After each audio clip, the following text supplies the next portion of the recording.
Hola chicos, soy Alberto Gutiérrez y hoy vamos a hablar de la Mona Lisa y de Leonardo da Vinci. Vamos a ver por qué este cuadro es el cuadro más famoso del mundo. Y también vamos a hablar de Leonardo, que para mí es una de las personalidades más importantes de la historia. Y no solo a nivel artístico, me refiero con un impacto global. Por último, miraremos más cuadros de Leonardo, pero le dedicaremos especial atención a El Salvator Mundi, que, si os acordáis, fue un cuadro que se le atribuyó a Leonardo da Vinci hace unos años y que causó mucho revuelo. Aún hay expertos que no están convencidos de su autoría. Repasaremos todo esto, veremos por cuánto se compró en subasta y hablaremos también de quién lo compró y dónde está ahora.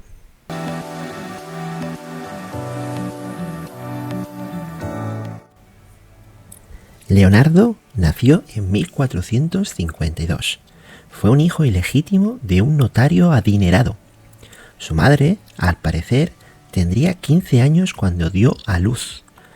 El hecho de ser un hijo ilegítimo provocó, irónicamente, que tuviera más fácil dedicarse a lo que él quisiera. Si hubiera sido un hijo legítimo, hubiera sido muy probable que su educación se hubiera conducido para que hubiera sido también notario. Así que, ironías del destino, madre de 15 años, hijo ilegítimo, parece que son los ingredientes para tener al genio que conocemos hoy.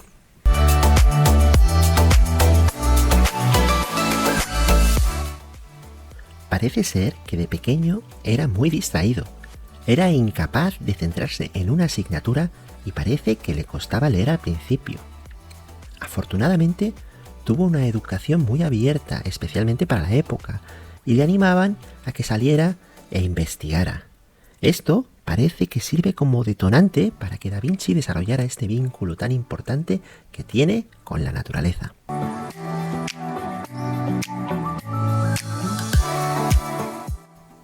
Desde muy pequeño, parece ser que Da Vinci ya empezó a utilizar estos cuadernos que le han hecho tan famoso y a hacer dibujos. Salía, investigaba, buscaba insectos, los dibujaba. Era súper curioso. Su padre enseguida se percató del talento de su hijo y se lo llevó a Florencia a un taller de mucho prestigio de dibujo para que allí continuara sus estudios y mejorara y se convirtiera en el artista que conocemos hoy.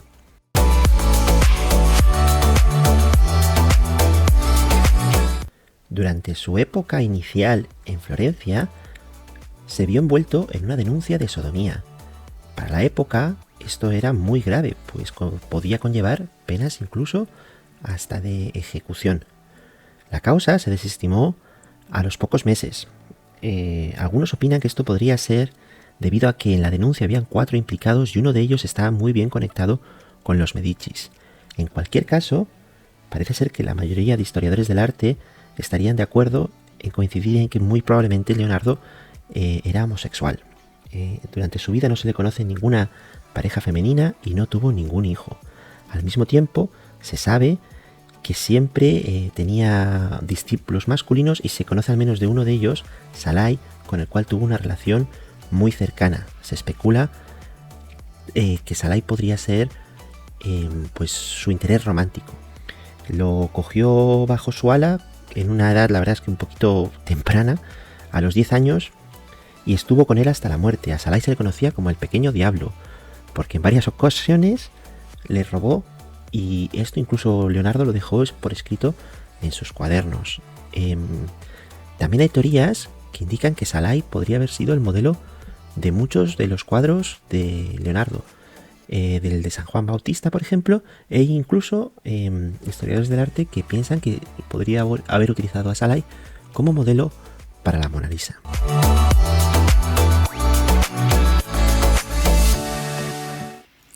Uno de los hechos más conocidos de los cuadernos de Leonardo da Vinci es que para leerlos, pues tienes que usar un espejo, porque están escritos al revés, están escritos de derecha a izquierda y tiene pues las letras invertidas. Entonces se especula con que esto pudiera haber sido así porque Leonardo querría evitar que la gente pues copiara sus secretos, sus diseños, pero también yo creo que la alternativa que a mí me parece más razonable es que Leonardo era zurdo y en la época evidentemente pues escribiendo que se escribía con tinta, siendo zurdo pues os podéis imaginar cómo a la vez que escribes la manga básicamente va barriendo lo que acabas de escribir y la tinta al no estar seca pues bueno, mancha manga, mancha papel, etc. Entonces yo creo que la teoría un poco que más prevalece hoy en día es que el motivo por el cual hizo esto fue sencillamente por comodidad. Y para mí es una muestra más de lo genio que era. Se enseñó a sí mismo a escribir con la misma fluidez del derecho y del revés, y así no tenía que estar preocupado por si la tinta, pues eso, manchaba o no manchaba.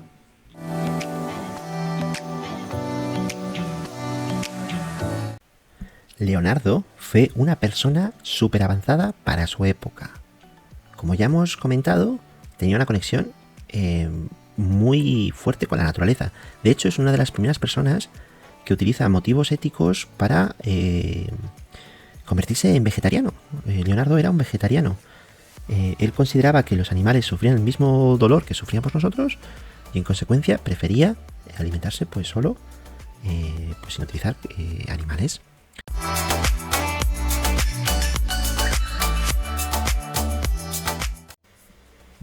Leonardo se consideraba ante todo un científico. Esto se puede observar en sus libros de anotaciones, en sus cuadernos. Sabemos que estaba obsesionado con volar, diseñó varios aparatos para intentar emular cómo volaban las aves. Uno de los más famosos fue la hélice que dibujó, que, bueno, un poco avanzaría lo que sería el concepto del helicóptero. También se imaginó cómo funcionaría un paracaídas que bastante recientemente decidieron probar si funcionaría y funcionó, efectivamente. Una de las invenciones que él construyó y que tuvo más aplicación fueron los puentes sin soportes adicionales, que era algo que se usaba mucho pues cuando había alguna contienda militar, pues los desplegaban y ayudaban mucho a la movilidad de las tropas. También tiene prototipos de tanques. Básicamente, él siempre estaba interesado en la vanguardia científica del momento.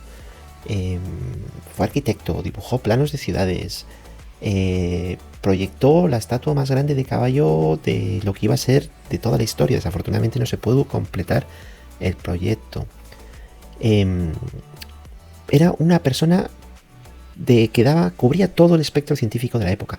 Hay que decir que nació en el mejor momento, porque justo durante el Renacimiento es cuando se le da otra vez importancia a la ciencia, después de, bueno, pues esta oscuridad de la Edad Media, y al mismo tiempo lo que se conoce en ese momento a nivel científico de los distintos campos es tan pequeño que habilita a alguien como Leonardo para que pueda intentar pues ser un experto en muchas áreas, que llegó a ser él. De hecho, en sus cuadernos hay muchísimas ideas y diseños que de haberse publicado podrían haber avanzado a algún campo de ciencia tranquilamente un par de centenares de años, lo cual es impresionante. También era anatomista, diseccionó un montón de cadáveres y él en ocasiones se presentaba cuando pues escribía cartas a reyes, él ofrecía sus trabajos evidentemente a la nobleza, y cuando se presentaba y listaba sus habilidades muchas veces dejaba para lo último su faceta artística.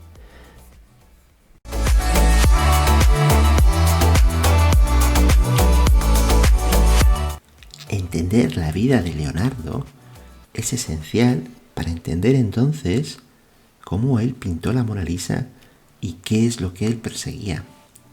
La Mona Lisa, para Leonardo, era uno más de sus proyectos científicos, como una hoja de su cuaderno, pero mucho más elaborada. Representa lo que él consideraba la culminación de cómo observábamos la naturaleza, pero en cuadro. El hecho más destacado en este sentido, yo creo, es que inventó la técnica del esfumato para pintar este cuadro. Básicamente, el esfumato consiste en hacer que el degradado de los colores que se observa especialmente en los ojos y en los labios de la Mona Lisa sea tan suave que sea prácticamente imposible apreciar ninguna línea ni ningún borde que los separe del resto de elementos pues, de la cara. Esta técnica la aplica no solo en los ojos y en los labios, pero en todo el cuadro. Cabe destacar que estuvo básicamente desde que empezó a pintar el cuadro hasta que falleció añadiendo capas al cuadro, que básicamente es el fundamento del esfumato. Un estudio que condujeron en la universidad en Francia concluyó que Leonardo había aplicado más de 30 capas de pintura al cuadro de una finura sorprendente. Básicamente estas 30 capas tendrían el mismo grosor que la mitad de un cabello humano. Esto se convierte en el fundamento también de la pintura clásica después de la Mona Lisa, en la cual los artistas utilizarían esta técnica o la copiarían para conseguir el mismo efecto cuando dibujan sus cuadros. La Mona Lisa era súper importante, tanto que Leonardo siempre la tenía con él. La última etapa de su vida fue en Francia, a invitación del rey de Francia. Él se trasladó allí y obviamente tuvo que escoger qué pertenencias traía consigo, y una de ellas era la Mona Lisa. Casi era como un anuncio andante de lo que él era capaz de hacer como artista.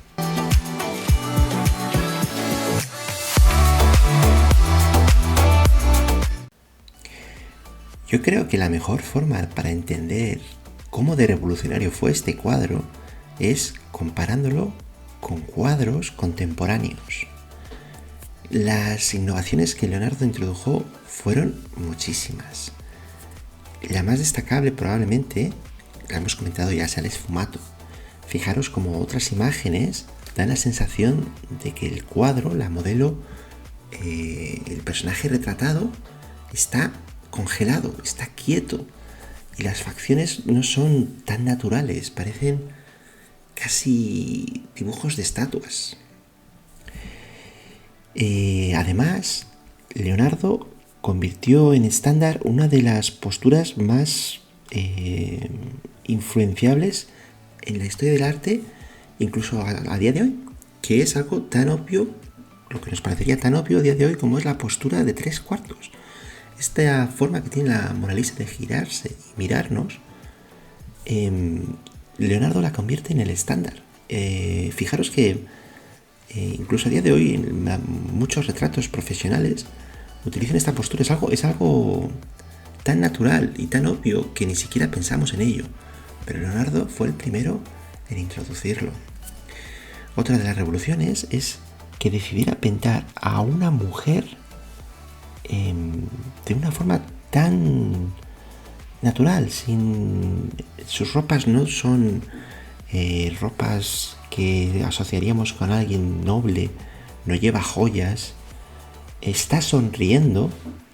Hablaremos más de la sonrisa más adelante, lo cual era muy extraño para la época, y es más como un retrato psicológico. Tú miras a la Mona Lisa y casi que puedes entender, o te invita a que entiendas en qué está pensando.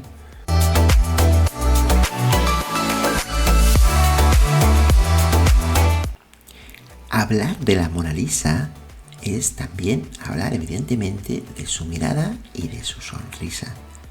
De esto se ha dicho ya mucho, que seguramente ya estaréis familiarizados con ellos. La mirada, Leonardo la pintó tal que da la sensación de que según te mueves, la mirada se mantiene fija. Esto no es algo revolucionario, ya había habido cuadros que utilizaron esta técnica. Lo que sí que fue muy revolucionario fue la sonrisa. Ya no solo que fuera pintado con una sonrisa al cuadro, sino el hecho de que la sonrisa parece que aparece y desaparece según la miremos. A mí personalmente me parece que si miro a los ojos de la Mona Lisa, la sonrisa se ilumina. Pero si bajo la mirada, y me fijo en los labios, parece como si la sonrisa se atenuara. Es un efecto que a mí me parece súper curioso y que de hecho unos neurocientíficos en el año 2010, me parece, fueron capaces de probar que efectivamente éramos capaces de observar, cuando observábamos la mirada, percibíamos los bordes de las mejillas, las sombras que habían, y lo cual nos daba una indicación de que se estaban activando los músculos correspondientes a la sonrisa. Y esto un poco nos hacía ver, sin necesidad de ver la sonrisa, apreciarla y casi que magnificarla. Cuando en cambio nos centramos en la sonrisa en sí, la sonrisa parece que ya no tiene tanto esplendor. Es algo espectacular.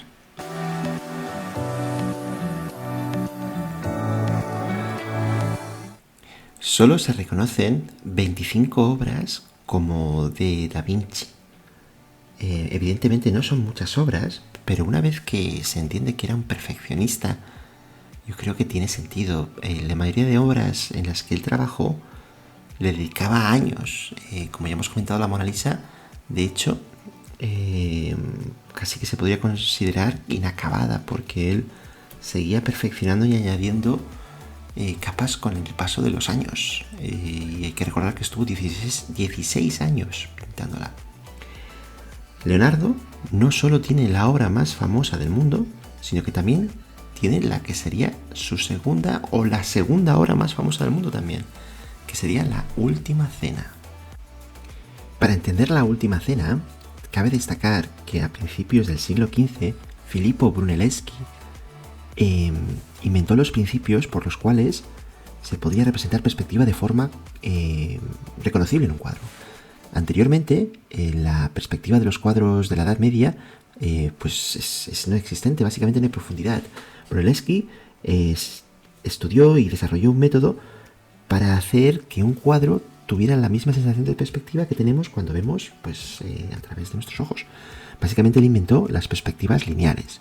Y La Última Cena es uno de los primeros ejemplos en la que la perspectiva está aplicada de forma magistral.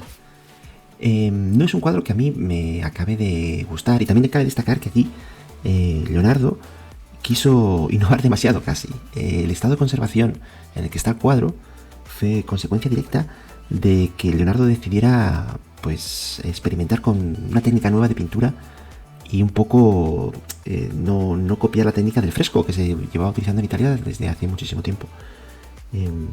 Fue evidente desde un principio que la técnica que él utilizó no funcionaba como debía, porque a los 20 años me parece de que la pintura ya se empezó a resquebrajar.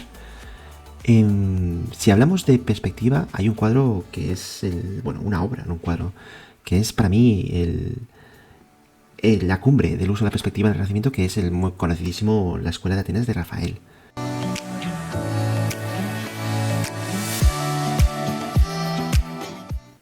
Me gustaría hacer hincapié en una obra de Da Vinci que es el Salvator Mundi, pero sobre todo por su historia, me parece fascinante. Básicamente en 2005 el Salvator Mundi se presentó en una subasta en Estados Unidos y se describía como un cuadro que había sido restaurado de forma muy lamentable, estaba muy dañado y básicamente se ofrecía a la venta por unos $1.000. Había dos expertos de arte, Alexander Parrish y Robert Simon, que eran especialistas en arte antiguo, que decidieron invertir en el cuadro porque pensaban que existía la posibilidad de que fuera un Da Vinci auténtico. Entonces pagaron el precio y empezaron a investigar. Esto les llevó a contratar a una de las eminencias en cuanto a restauración de cuadros, que es Bonestini. Empezó a restaurar el cuadro y le dedicó mucho tiempo. Una gran parte de la polémica existe en que la restauración básicamente consistió en sacar toda la pintura que se le había añadido y repintarlo, y en algunos textos se considera que se repintó hasta el 85% del cuadro, lo cual la verdad es que es algo increíble, ¿no? Este cuadro entonces lo llevaron a la Galería Nacional de Londres, donde un consorcio de expertos lo examinó y tuvieron básicamente un día para decidir si el cuadro era auténtico o no. y llegaron a la conclusión de que lo era. Esto desató una locura. El National Gallery de Londres se le permitió exhibir el cuadro, y esto conllevó que fuera, había colas básicamente fuera del museo para poder visitarlo, y había gente que había llegado a pagar hasta 400 pounds por tener una entrada para visitar el cuadro. Más tarde, este cuadro se vendió a un coleccionista ruso por unos 85 millones de dólares, que a su vez utilizaba un mediador de arte que, por lo visto, le estafaba con todas las obras de arte. Cuando este empresario ruso descubrió la estafa, básicamente denunció al mediador y forzó la venta del cuadro una vez más. Y esto, pues a su vez, provocó que saliera en la famosísima subasta de Christie's, que hizo una operación de marketing alucinante. Expusieron el cuadro en distintos países, pusieron anuncios en tele, etcétera, etcétera. Existía una expectación brutal porque, debido a lo que he explicado, el proceso de restauración y de autentificación, había mucha, y todavía existe mucha, incertidumbre con la autenticidad del cuadro. Pero no dejaba de ser un Da Vinci. Entonces, lo pusieron a la venta, y para sorpresa de todos, la venta alcanzó los 450 millones de dólares. Es lo cual me parece alucinante. El comprador se identificó como el príncipe de Arabia Saudí.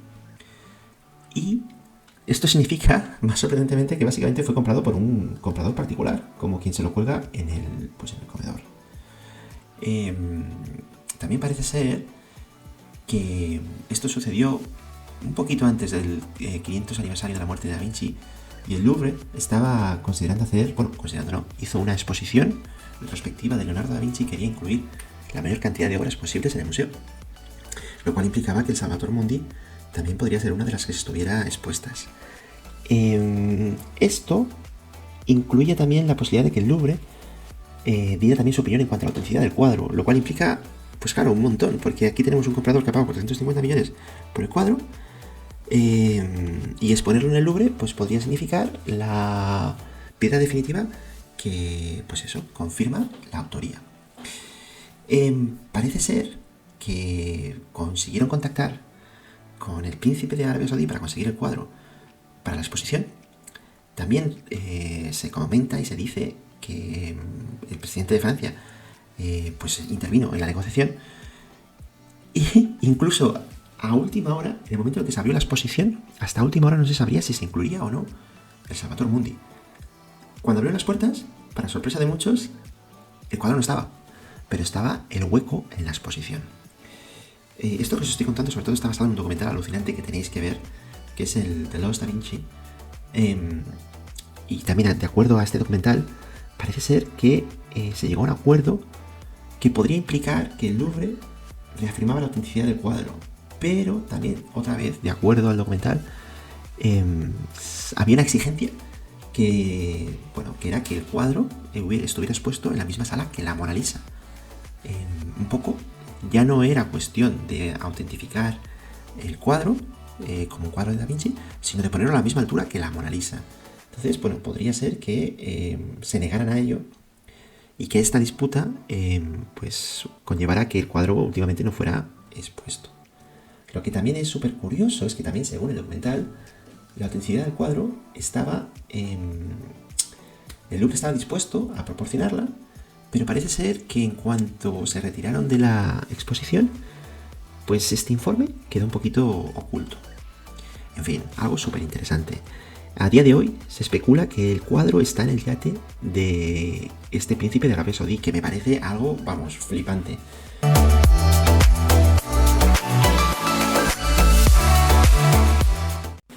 Bueno, chicos, y eso es todo. Espero que os haya gustado el vídeo. Me he dejado muchísimas cosas en el tintero. La vida de Da Vinci y su obra es interesantísima. Hay un montón de documentales guapísimos que os recomiendo ver. No os he hablado de la Mona Lisa, el robo. No os he hablado de la gira que le convirtió en ultra mega famosa. Estuvo en Estados Unidos, estuvo en Japón, estuvo en Rusia. Hay tantas cosas que no os he comentado. El hombre de Vitruvio. En fin. Es algo que os recomiendo que investiguéis por vuestra cuenta. Yo os voy a poner en los comentarios enlaces a los documentales, otros vídeos de YouTube que yo he visto y que me han servido de inspiración. Y ya está. Podéis verme ahí al final acabando de matar la Mona Lisa. Os pido disculpas por esto. Sé que es un atentado al arte. Pero bueno, yo continúo con mis pinitos. Y ya está, chicos. Nos vemos en el próximo vídeo. Muchas gracias.